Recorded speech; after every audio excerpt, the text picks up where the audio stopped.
Welcome to United Shades of Gray, Conversations of Race in America on WSGW. Now, here is your host, Kareem Bowen.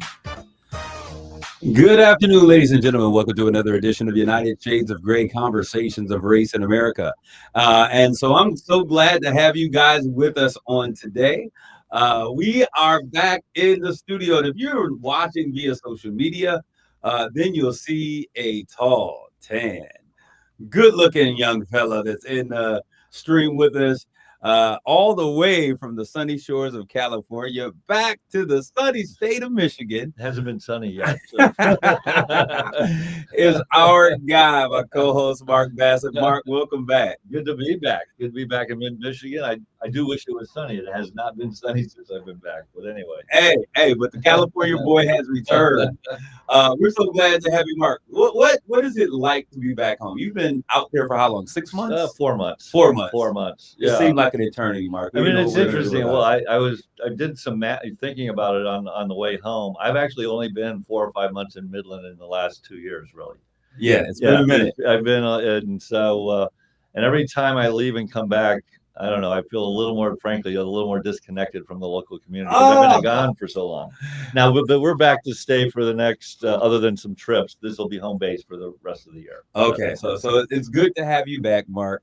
Walking through the house and just kind of like getting used to things. Getting used to the house, make sure the TV works. That's the most important device in the house.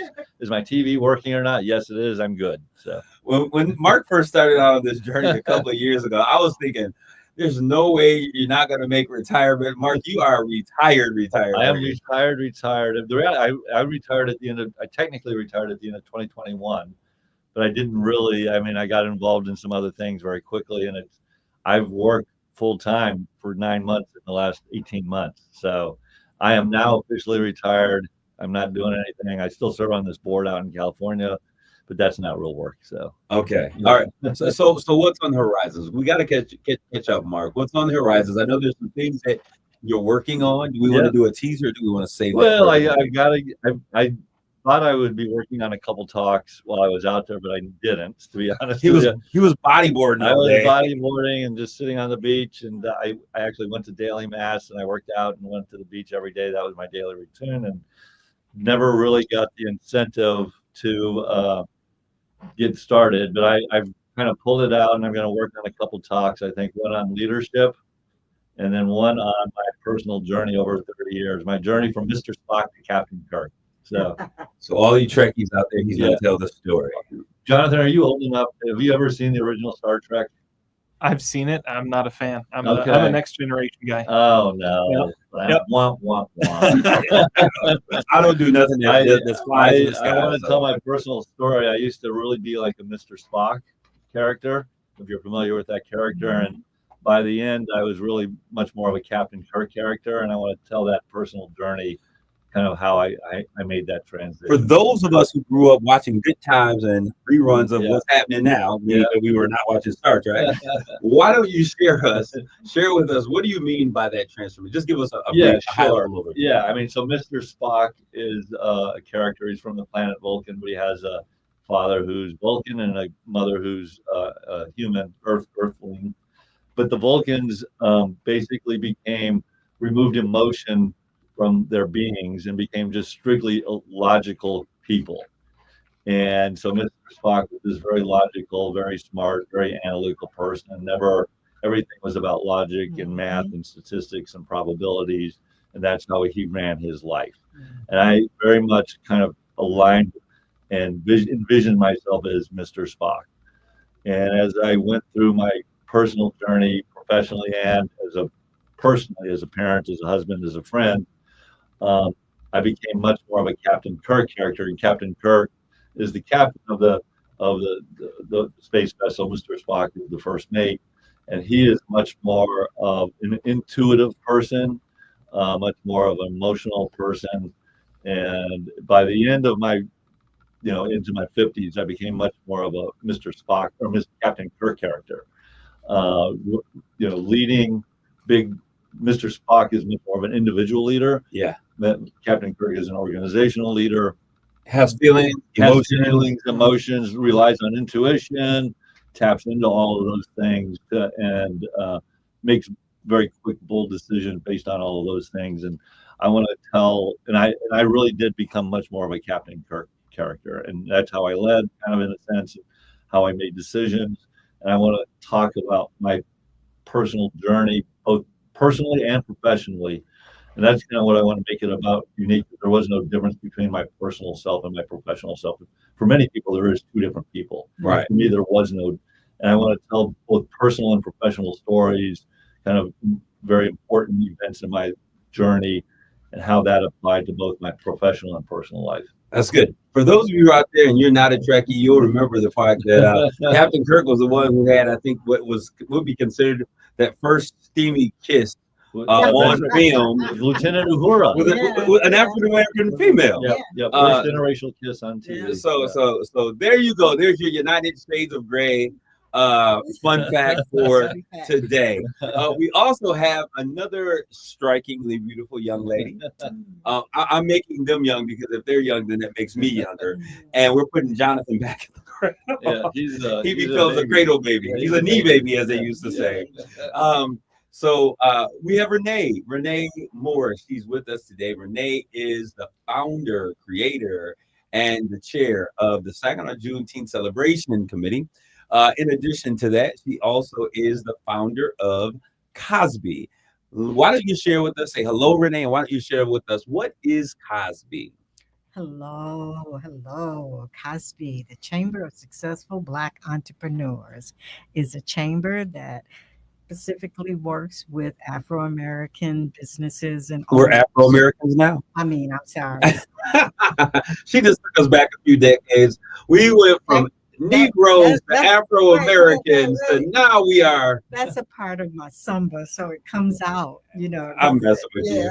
Okay. She is a woman of a certain age, so now we are Afro-Americans. Okay, even though we wear no more afros. I like the afro, man. I remember Oscar Gamble in the early '70s with the big afro. He'd have a baseball hat on top of it. I was an Afro-American for a short period of time, but I spent more time as a Jerry curl American. That's a whole nother conversation. But anyways, African Americans, I'm messing with you. Yeah. Okay. Well, we support and try to uplift our businesses in Saginaw. All right. So I'm so pleased to have you with us. Just in a short period of time, we will be celebrating, doing Juneteenth celebrations and all of those amazing things. When we first connected, we actually connected around celebrating Juneteenth in Saginaw. And that was a number of years ago. I think it was 4 or 5 years ago. 5 years ago, actually. And 4 years ago was the first time we worked together on that. What has been the biggest change and the thing that has brought you the most amount of excitement as we look at the Juneteenth celebrations that are taking place? Well, for me, it's been the community response. I can be walking in the grocery store and someone will walk up to me and say, I really enjoyed the parade, or thank you for doing this for the community. So that has been a big part, that the community has embraced it. All right, so let's. I want to share just a little bit with you guys. So some of you listen, like Juneteenth, we heard about it. Isn't that the holiday? Yes, it is the celebration of really the freedom of all Negro slaves during a period of time when everyone did not realize that they were actually free. So Juneteenth, observed annually on June 19th, is a significant holiday commemorating the effective end of slavery in the United States of America. President Abraham Lincoln, we know that he signed the Emancipation Proclamation on January 1st, 1863. We've talked about it sometime here before on the show. December 31st, 1862 is when we got this concept called a watch night service. For all you Black folks out there who don't understand why your mamas made you go to church on New Year's Eve and you weren't out celebrating and partying, we were in churches and we were praying and we were anticipating the news that would be given that on January 1st, 1863, all Negro slaves would be free. And so he declared them by that particular document in 1863, January 1st. But many of the Southern folks, and Miss Renee, why did some of the southern states, the Texases, the Mississippi's, the Alabamas, the Louisiana folk, what were some of the reasons why they were not aware that they were still free? Well, it was harvest time, and the crops had to be manned, and they didn't want to lose the slaves that were in the fields, so they didn't tell them. There was no social media back then. No, No social media. No social media back they then. couldn't tell. I mean, you could let the whole world know real quick here, right? So Yeah, so they wanted them to continue working. so we need this fall harvest to come in, and we got to keep this free labor because it's not going to take care of themselves. And so, And they kept that going for 2 years. absolutely. So this happened for a significant period of time, and 2 years later, Union Major Granger, excuse me, he comes into town on a horse with a number of soldiers, federal troops, declaring, in fact, that after what you say, black soldiers. There's an interesting story since we're talking about Juneteenth. I was watching a documentary that was talking about, there's been this whole debate and this outrage by country music about the fact that Beyonce has entered into that place. Mhm. And it was interesting debate to me because I'm like, I remember as a kid, like Charlie Pride, Yeah. I didn't know who he was. And we're like, why is that black man singing that white man's music? But he was a country singer. Yes, he was. And I don't remember what he sang, but I just remember he sang with a twang. And that was country music. And so there had been a great debate, but I was watching a documentary, and I think that recounting the fact, and you bringing up the fact that these men were coming in on horses, the debate was about the original cowboys were black men.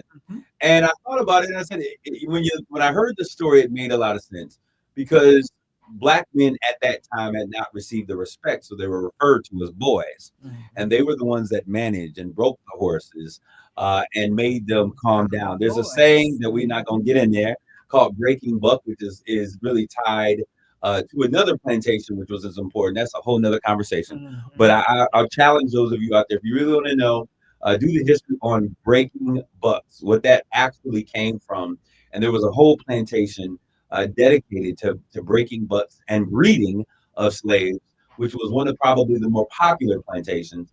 But this particular one, those cowboys that handled, they were called cowboys.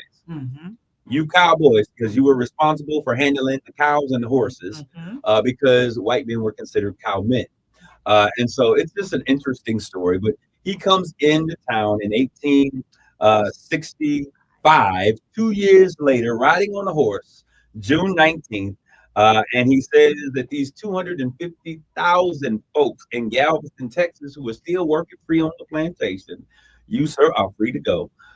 And they were not free to go. No. She said, not free to go. I'm inflecting a little bit of humor to something that is not humorous, but you are free. Because if we were really to trace the stories, those same black men, there was another thing called sharecropping. So the plantations that they worked for and were working for free were then entered into a new thing called sharecropping. And then there's Jim Crow laws, a whole nother story of oppression that exists. But it signified the freedom of all black people. And from that point, since 1866, Juneteenth has been celebrated in Texas with festivities, spreading to other states across the nation. Some states have been doing this for a very, very long time. If you go down to Galveston, it is a huge celebration. The entire town shows up. And in 1980, Texas became the first state to recognize Juneteenth as a state holiday after decades of advocacy by black activists and community leaders. Most notably, Opal Lee was one of the great leaders that was out there pushing for this Juneteenth. The grandmother of the Juneteenth is what she's referred to. So today, these celebrations continue on. And in June 17th, in 2021, wanted to make sure the date was right, President Joe Biden signed the Juneteenth National Independence Day Act into law. So that is how we have now Juneteenth as a federal holiday. Many states have also enacted Juneteenth as a state holiday, and many we're still hoping that they will. So when we talk about Juneteenth, what does this celebration in terms of your feelings, your emotions, what it brings up, what it conjures? What does it mean to you, Miss Renee? It's a spirit of our ancestors for me.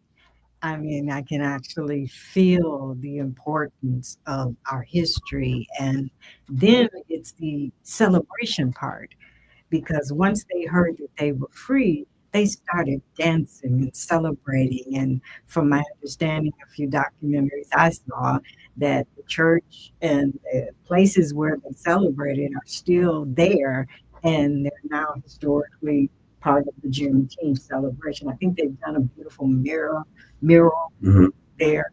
So celebration and the spirit of our ancestors.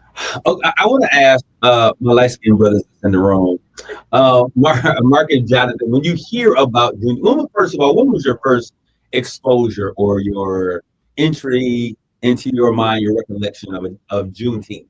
Probably a few years ago. Okay. Probably my association with you, frankly. Yeah. See, I'm bringing the blackness in the house.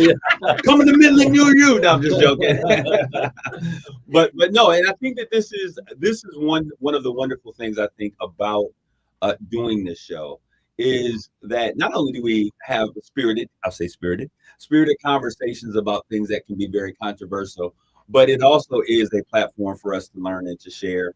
And Mark, who has been really a catalyst, and he may not realize that, Mark, but there are folks in Midland that I've had conversation with, and they've listened to some of the conversation. Really? Yeah, and so you're making people think about some of the things that we've talked about and say, hey, we never thought about this.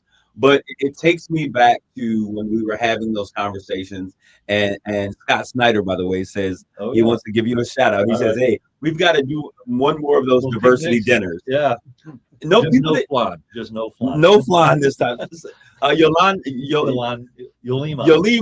we're sorry. I love the flan. I love the flan too. It was just the texture of Mother Walker. She struggled We'll with get it. something else from Mother Walker and Frank, by the way. Frank, yeah. Frank was eating it and smiling, going, But Mark, I think having those, we talked about having courageous conversations and challenging folks to have those conversations. I know Scott was like, that diversity dinner is what he called it. Yeah. Mark had the first diversity dinner in Midland. I just want everyone to know that. Made the record straight. Mark, I hope you weren't going for any more boards at this moment, Mark. Application is no, I'm just joking. But we had a couple meetings like that, and we had another one. We did a live show, actually. Absolutely. Yeah, which was great. And I think what was interesting is that it brought a lot of things into conversations.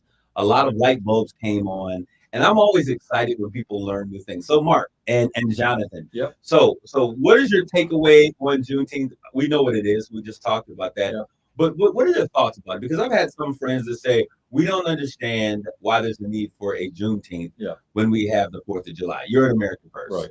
So is there a difference in opinion? How do you feel about that sentiment? I mean, I understand why someone might say that, right. But I also understand, I'm obviously don't have the personal connection and passion to Juneteenth that, you what? Do. Yeah, you Mark, do. So dark and tan. Yeah.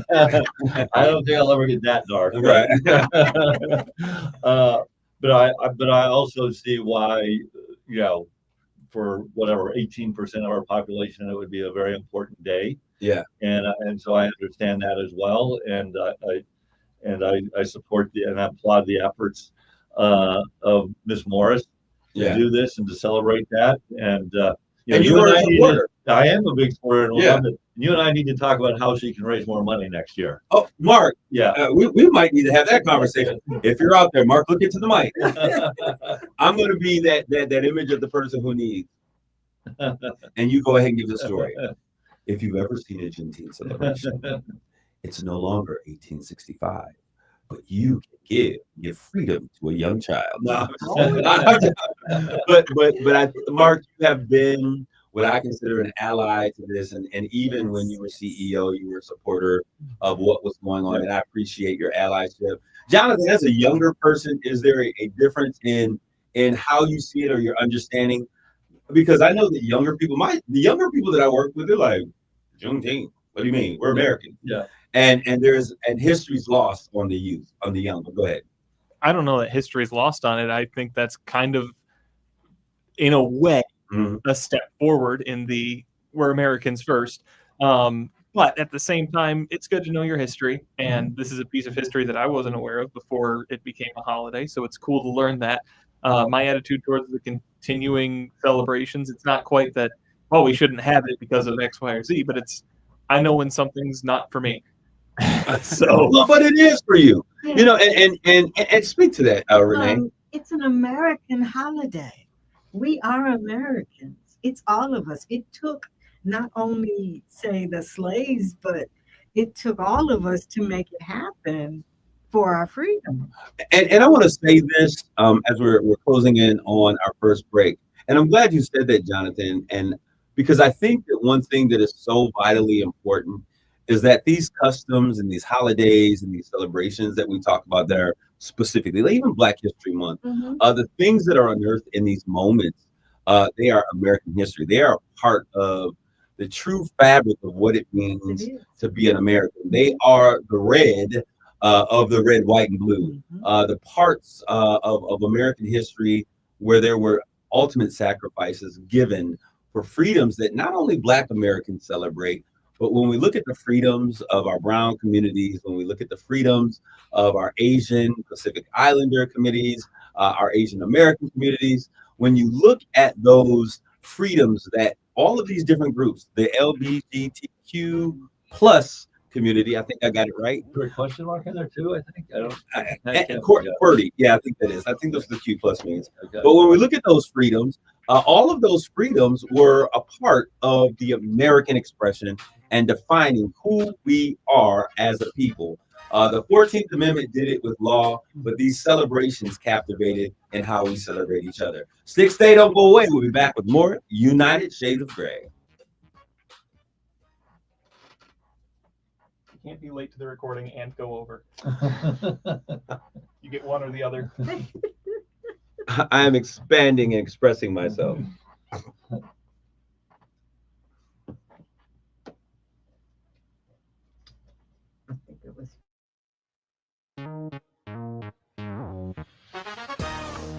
You're listening to United Shades of Gray on WSGW. This is Kareem Bowen, and we're back with more United Shades of Gray, conversations of a race in America. Today, we're talking about embracing Juneteenth.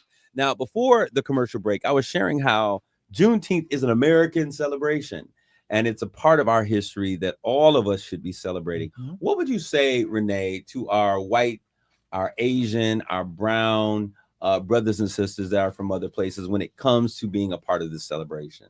It's your celebration too. Join in, be a part. But I want to push back. How can you say it's their celebration too? They weren't freed as slaves at that day. They weren't bound by anything. Well, I think I speak about all the work that was done behind the scenes.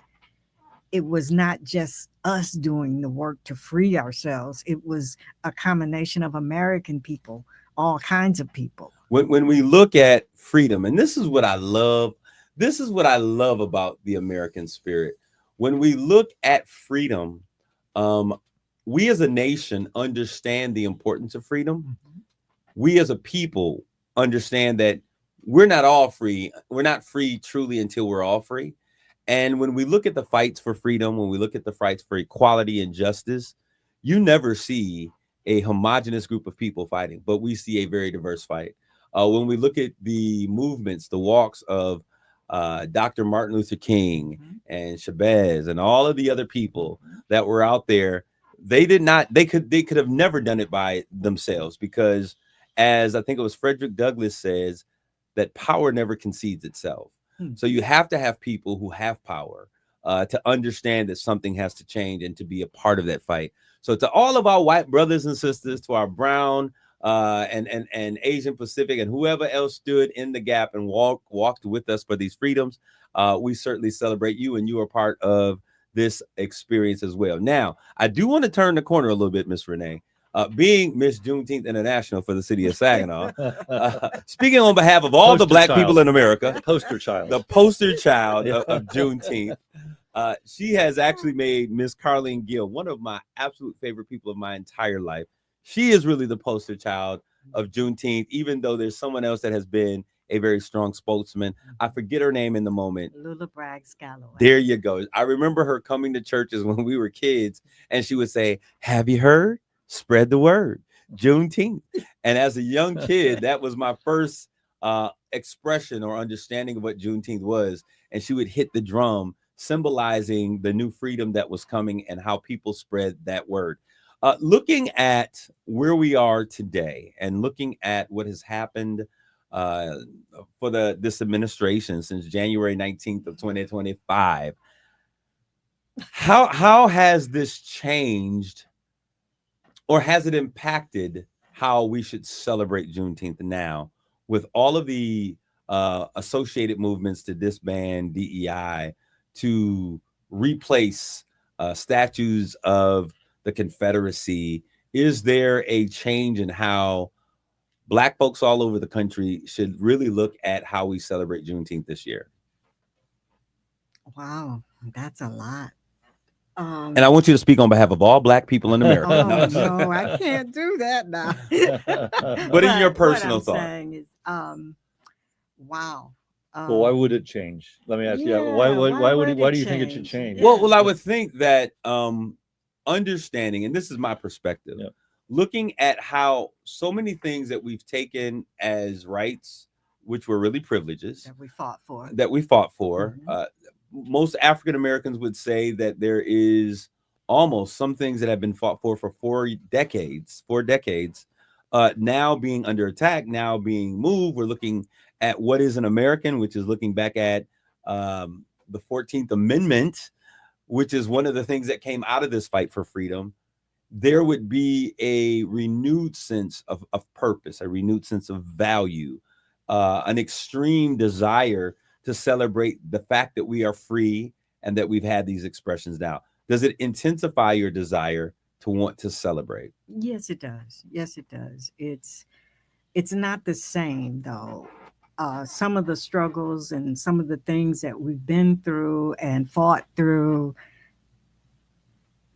are not the same now. And how we fight back and how we respond is not the same. You said something when I was talking with you that I want to keep with me. I actually wrote it down, and I made sure that I put it in today's run of show so that I could throw it back at you and tell me what you meant by this. I thought it was super powerful.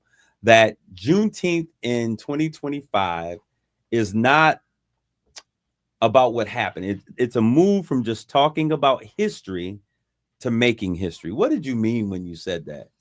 Well, like the Saginaw Juneteenth celebration, we embrace people that are alive today and some of the accomplishments that they've made. So that's different than just talking about what happened.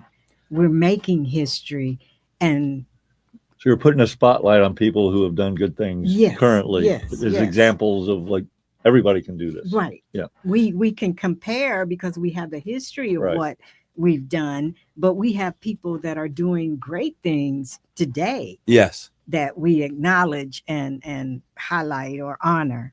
And I think that we're not focusing on history, what's past. And Mark, I like to get your thoughts about this, because when we first sat down to do this show, you're like, Kareem, there's not much of an upside for a middle-aged white guy talking about race. Like that, this could go bad real fast. Real fast. But do you think that less of a focus on the entanglements of our past, and I'm being nice in terms of saying it that way, and really talking about how we can build and move a Black agenda, a fight toward equality in terms of removal of the wealth gap, that brings a greater diversity to the celebration? I do. I think it's important to acknowledge the history and to remind people of the history. So I'm all for that. But I think, and continuing to do that, but I do think spending more time talking about kind of the more current things and what you're talking about. What can we do, like Ms. Morris said, to continue that growth and to continue to drive equality across. Yes, we've come a long way, but we're nowhere near where we need to be. And how can we continue to accelerate that as we move forward? And I think that word and these two conversations, both what you're saying, Mark, and what Renee is really addressing, can be tied up in a philosophy. It's a word, but this word has a deep African philosophy. You could almost consider it a proverb. Sankofa. Sankofa. And when you talk about Sankofa, you're talking about embracing the past as you reach toward a future. And I think that is a beautiful imagery when we think about Juneteenth.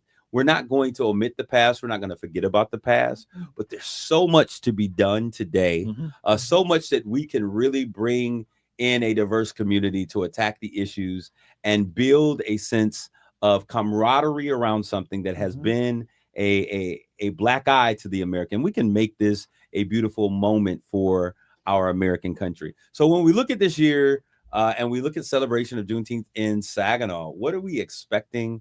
Because you said that we were going to recreate Black Wall Street. And for those of us who are listening that may not be familiar with Black Wall Street, another thing I learned on this show. This is Mark. You're making this so worthwhile, but I think that this is important. What do you learn about Black Wall Street? This is the Tulsa. Is this? Yes. You gotta go ahead, Mark. Yeah. Mark, educate America. I'm going to butcher this, but there was a very vibrant business community in Tulsa, Oklahoma. Yes. All black, because the world was still segregated at that time. Yes. And I forget the event that happened, but it was destroyed. Yes. Basically as a reaction to a single event, and wiped it out, basically. Absolutely. Yeah. We call it the Greenwood Massacre. Yeah. But Renee and Mark, let's applaud Mark. If those of you are at home, let's applaud Mark. Not only Mark, it's one thing for us to be able to talk in a space, but it means so much more when we are being heard in that space. And I think the last time we talked about this was 365 days probably ago, or more. Or more. Right. Yeah. And so I appreciate that. Yeah. But Miss Renee, really just share with us the essence of what the Greenwood district was in Oklahoma. And I want to talk about how let me tell you how we got there, and then you share what it was. There were, as you said, there was colonization hit all over the country, but mostly on the Eastern coast. Those blacks that were free, because all blacks that came to the country were not slaved or enslaved. Some came as indentured service that could work off their debt. Others were a part of the slave culture, but there were some who were free. The ones that were free, once we got through that idea or this crazy social experiment of race to keep the rich richer. This sounds like something that we're dealing with today. We're going to keep the rich richer by telling the poor white people that they're the problem and they're trying to take, you're one of us, but they're trying to take your piece of the proverbial American pie. So we saw race being the thing of all. They tried a lot of things, but that was the one that stuck. And then, so there were blacks that moved out to Oklahoma, which was kind of free range, and began to create things. One of those was the Greenwood district. We talked about another group of people. Mark, you're going to say this is the first time I heard it here is on United Shades. When we talk about the freedmen were those blacks and natives that intermingled together. And the U.S. government said, we're going to make them a part of, the territory for the Native Americans. And they were like, no, we're going to make them Americans. So they were nothing. They were called freedmen, but they didn't belong to either the Native American culture or the Americans. But there were districts called Greenwood District. Explain to us what that was. Well, from my understanding, there was a businessman that had bought acres of land. He was a black man. And what he decided to do then was to bring in other black businessmen, and they opened stores and they opened a hospital. They had their own bank. I think it was a factories. It was like a total of 33 businesses, and then so many churches and 33 blocks. Yeah. Yes. There you go. That's not 33 businesses, Right. 33 blocks. Yes. And it was very successful. And then, like Mark said, there was an incident that occurred on an elevator. Yeah, that a black man had done something wrong to a white woman. No. That's corrected. That's correct. There was a young black man on the elevator with a young white woman. Okay. And the elevator stopped, is the way the story goes, and he must have bumped into her and she screamed. And so the rush to judgment was that she had been sexually assaulted by this young black boy. Okay. They rushed to judgment, took him to jail. Mm-hmm. And when they put him in jail, the blacks was like, no, we got firearms too. We ain't buying this. and they released him, and the angry mob then went after, and they began to torch the thing that was the problem, which was the district, the businesses, the homes. They burned down the whole 33 block community. Yeah. So with businesses and homes and so that's the story. Yes. So this year, what are we, when you talk about recreating and revitalizing Black Wall Street, what does that mean for those who are listening today? What is it that we're doing in celebration of Juneteenth this year? Well, revitalizing the mindset of ownership. We're honoring Black-owned businesses and entrepreneurs, and we're going to do the first Juneteenth vendor-free event. Yes. So that means that vendors, business owners, and it doesn't matter if you're a brick and mortar, maybe you sell online, maybe your business online, maybe you're an attorney and you have an office, whatever it is, we want to bring all of those entities together because as Cosby, which is what again? Chamber of Successful Black Entrepreneurs. The idea is to promote economic development. So what are you, so help me out. I kind of am following what's going to happen, but so they're physically going to be at the event to kind of advertise their businesses in a vendor capacity. So tables and so they're going to be selling things or giving things away or whatever. Absolutely. Normally there's a fee to come in. Sure. Vendor, Yep. But we want to. We've paid the fee. You're subsidizing their presence to help them promote their business. Yes. Absolutely. Okay. Yes. So it's a time to come together. And in that space, this is what I like, the way you recreated this. So where's that going to be? Yeah, go ahead. That's going to be at Morley Plaza on June the 19th. And we also will have Straight Talk Live. Yeah, really? On stage. Okay. So the show that I do on our sister station. Can I be Ed McMahon? Yeah. I could just sit there and laugh at your jokes. You got That's a good one, Kareem. Yeah. I kind of like that, Mark. No, I'm just joking. And we're calling it Unapologetically Black. Yes. Okay. I like that. Yeah. So Black businesses come together, entities, those individuals that work with Black business to really celebrate and just have a sense of community. This is also considered you talked about having a family fair or a family affair. Is there a list of activity or like music events? and Where entertainment? can I? There you go. Where can I go to get a list of all the events and everything? I'm just back in town. SaginawJuneteenth.com. SaginawJuneteenth.com. Okay, so it's next week. Yep. Okay. And I'll have to go look. You go to the website and all the information is on the website. All right. Yeah. And so the response has been really, really great. Yes, it has. As she said, we'll be doing Straight Talk Live, having some very powerful conversations of things that we need to have when I say in the village conversations. In addition to that, there's music and entertainment. There'll be some stepping and some enjoying of things. Bring out your grills or whatever it is. We're going to have a day of fun in the sun. Also, that's on Juneteenth, June 19th. But then there is also what I call the Belle of the Ball. The Freedom Ball. Absolutely. The Freedom Parade. The Freedom Parade. And The tell us a Freedom little bit about the Parade. Freedom Parade. Freedom Parade will start at 11 a.m. on June the 21st. We will go from Hoyt Park to Morley Plaza this year. Yes. All the way to Morley Plaza where the festival will be. Immediately after, right? Yes. Okay. And the Grand Marshal is Chris Pryor from Victoria's Believers Ministry. Because your theme this year is Faith, Family, and Finance. Faith, Family, and Finance. And he's going to be our Grand Marshal this year. But to that point, we are celebrating all of the pastors, all of those individuals that are out there. When Miss Renee made the decision to choose Pastor Chris, I said, you know what? That's a great thing. We can celebrate all of our pastors because our faith has been such an integral part of our struggle for freedom. Church is going to have groups in the parade or okay. So it's always does your church have one? Yeah, our church does it. All of the organizations, the youth groups. I still like my idea of the Blaxploitation Film Festival. I'm not giving up on that. Thank you so much. I'm not giving up on that idea. And so you heard that first here. Mark Bassett, one of the greatest allies to the movement. Keep Hope Alive.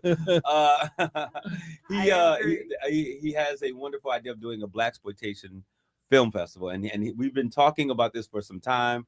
We've put some attempts out there. We're gonna work and we're gonna make that happen next year. So Mark is saying next year. Yeah. I talked to Mike Cole at the Mike's like, Kareem, I know I'm leaving, but I'm still here for that festival. I think Yeah. that would be great. Yeah. So as we look at this, Mark said next year. It's 26. 6 is the number of man. Maybe that's the year to do it. But what else should people? How can people get involved? If people want to be a vendor, where should they go? How can they register? If I want to be in the Freedom Parade, which is so colorful, all of the flags. Now, what I do love is, even though we use the term African American, I prefer Black American because I've never lived in Africa. But African descent, I get it. I'm not going to fight that one today. But all of the nations of the continent of Africa, which we are part of that diaspora, are represented by flags and dancing, and it's amazing. What do people need to know in order to get connected? Well, I don't have the link with me, but I believe that when you go to the website, the link is there to participate in the parade. And you can call me at 989-906-4259. Or go to your website? Or go to my website, which is SaginawJuneteenth.com. Celebration. I'm on the website right now. Saginaw Juneteenth Celebration. Trying to navigate it. He's making it happen. We can come back and we'll drop the link here at the end of the show, so it will be in the stream when you come back and take a look at it. And we are excited. There's a talent show that's taking place. Yes, we have a showcase talent show. That's the second part of the festival on the 21st. So if you have a talent, I believe the prize will be $500, and there's a first prize, second prize, and third prize. They'll divide it up, of course. All right. So anything else that we need to know as it relates to the details of this coming year for Juneteenth celebration? Plan to be involved. Plan to not only attend our events, but all the events going on in the city. There's quite a few, and I'm so happy that people are embracing it and doing things. It is such, when she first came to me with this, I said, Renee, if we do this first event well, we do it with excellence, watch the people that come on board and will be a part of this. Now, your planning committee has grown very big. There are more people coming in that want to be a part of it. There are celebrations that are happening in the same time, and most of them are very they're varied. So one maybe 1 to 7, what you're doing on one day, maybe 12 to 5 or whatever, So how that's working. Visit more than one. So you can visit more than one and really just kind of enjoy yourself. One thing I love about what's happening in Saginaw, and Jonathan, I think you'll agree with this, is that we have really found a way to really create some really cool events as of these past couple of years. Yeah, there's celebrations for absolutely everything. Something to do in Saginaw every week, if not every day, especially during the summer. And so we want you guys to come on out and celebrate Juneteenth with us. There will be some more information given. We'll talk about what Juneteenth was and give some of the beautiful details of what this means in the culture of America. There will be people sharing their stories. Of course, all of our representative elected officials will be there for our particular district sharing. They always come out. We've received notice that they were coming already. They're calling from DC and from Lansing saying, we want to be a part. Can we be a part of your celebration? So we want to thank both Congresswoman Kristen McDonald Rivet, and Representative Amos O'Neill. He is always coming through. And so we celebrate those men. And Miss Renee, I want to take this opportunity to celebrate you for someone who has come in with a vision and a plan and said, we need to, as a community, celebrate what would constitute as freedom for every single African-American descendant of slaves through our celebration of Juneteenth. So thank you, Miss Renee. And for the rest of you guys, Mark, it's so good to have you be here. Back, my friend. Looking like a California boy over there. I called you a California man over there with that beautiful It's okay tan. to call me a boy. I'm fine with that. With his boyish blonde hair. We thank you guys for tuning in today. Come back again next week, and we'll enjoy more conversations on race in America. God bless you. Grace and peace.